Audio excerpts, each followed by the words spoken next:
22 ലക്ഷം students attend ചെയ്ത NEET എക്സാമിന്റെ paper എങ്ങനെ ലീക്ക് ആയെന്ന് കുറെ പേർക്ക് ഇതുവരെ അറിയില്ല. സോ അവർക്ക് വേണ്ടിയാണ് ഈ വീഡിയോ.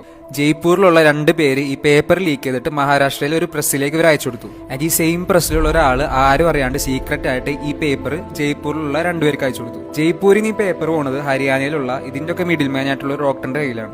ഡോക്ടർ അവിടെ നിന്ന് രാജസ്ഥാനിലെ ഒരു കൺസൾട്ടേഷൻ കമ്പനിക്ക് പൈസക്ക് ഈ പേപ്പർ കൈമാറി. പിന്നെ ഈ പേപ്പർ പോണത് വാട്സ്ആപ്പ് ഗ്രൂപ്പിലേക്കാണ്. 30,000 തൊട്ട് 5 ലക്ഷം രൂപ വരെയും പൈസ കൊടുത്തിട്ട് സ്റ്റുഡൻസ് ഇത് വാങ്ങാൻ തയ്യാറായിരുന്നു. നാഗ്പൂരിലുള്ള ഒരു പയ്യൻ 28 ലക്ഷം രൂപ കൊടുത്തിട്ടാണ് ഈ പേപ്പർ അവരെ മേടിക്കുന്നത്. ആൻഡ് ഇത് കേരളത്തിലും എത്തി. ആൻഡ് ഇതൊക്കെ സംഭവിക്കുന്നത് എക്സാമിന്റെ തലേദിവസം, അതായത് മെയ് 2-ാം തീയതിയാണ്. ആൻഡ് എക്സാം കഴിഞ്ഞിട്ട് ഈ വൈറലായ പേപ്പറും ഒറിജിനൽ പേപ്പറും കൂടെ കമ്പയർ ചെയ്തിട്ട് ഈ കോച്ചിങ് ടീച്ചറാണ് ഈ സംഭവം കണ്ടുപിടിച്ചത്. ക്വസ്റ്റ്യൻ പേപ്പേഴ്സ് ഓൾമോസ്റ്റ് സെയിം ആണെന്ന് മാത്രമല്ല, 90ഓളം ബയോളജി ക്വസ്റ്റ്യൻസും 45ഓളം കെമിസ്ട്രി ക്വസ്റ്റ്യൻസും എക്സാക്ട്ലി കംപ്ലീറ്റ്ലി സെയിം ആയിരുന്നു. ആൻഡ് കുറെ പേര് പോലീസ് സ്റ്റേഷനിൽ കംപ്ലൈന്റ് ചെയ്യാൻ പോയിട്ട് റൂമേഴ്സ് സ്പ്രെഡ് ചെയ്യരുതെന്ന് പറഞ്ഞിട്ട് ഇഷ്ടംപോലെ ആൾക്കാരാണ് അവർ പുറത്താക്കിയത്. പിന്നെ അവർ NTA മെയിൽ അയച്ചിട്ടാണ് ഈ സംഭവങ്ങളെല്ലാം പുറത്ത്